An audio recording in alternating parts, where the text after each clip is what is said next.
আসসালামু আলাইকুম। সবাই কেমন আছেন? আশা করি সকালে অনেক ভালো আছেন। ছাদে কাপড় মেলে দিতে যাব, তো নুরানকে বলতেছিলাম, নুরান ছাদে যাবা? নুরান তো ছাদে যাওয়ার কথা শুনলে এক কথায় রাজি। যেদিন বেশি কাপড় বের হয় ওই দিনে আমি ছাদে কাপড় মেলে দিই, না হলে ঘরেই মেলে দিই। ছাদে এসে দেখি দড়িতে কাপড় দিয়ে ভরা, এক ফোঁটা জায়গাও নেই। দেন দেখতেছি নুরান ওই ছাদে চলে গেছে। ওখানে দারোয়ান চাচা এই খেলনাটা পরিষ্কার করতেছিল পানি দিয়ে।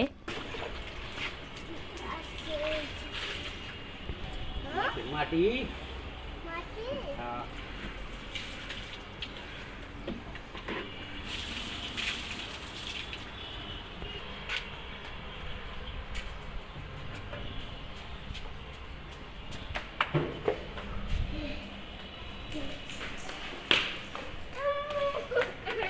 নুরানকে ওইখান থেকে আসতে বলছি জন্য ও কান্না করতেছে।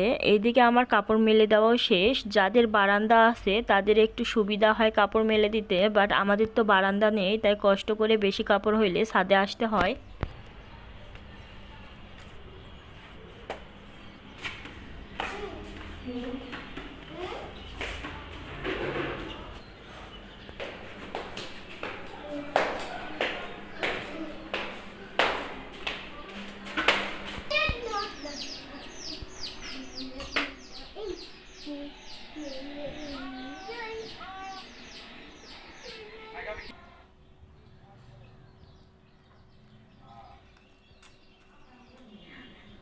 নাও।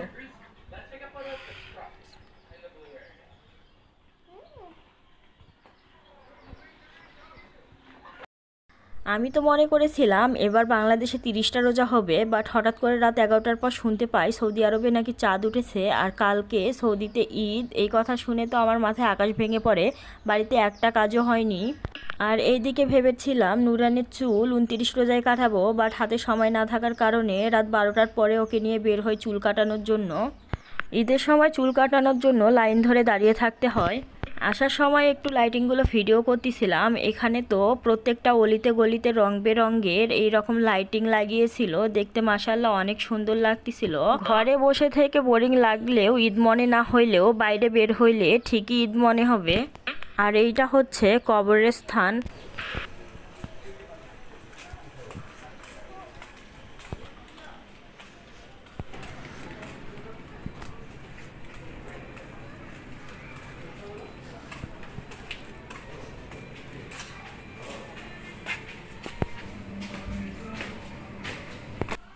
ঘরে এসে তো নুরান শরীর অনেক চুলকাচ্ছিল, নিজে নিজে শরীর ধোয়ার জন্য বাথরুমে চলে গেছে। দেন আমি ওকে সঙ্গে সঙ্গে গোসল করে দিলাম।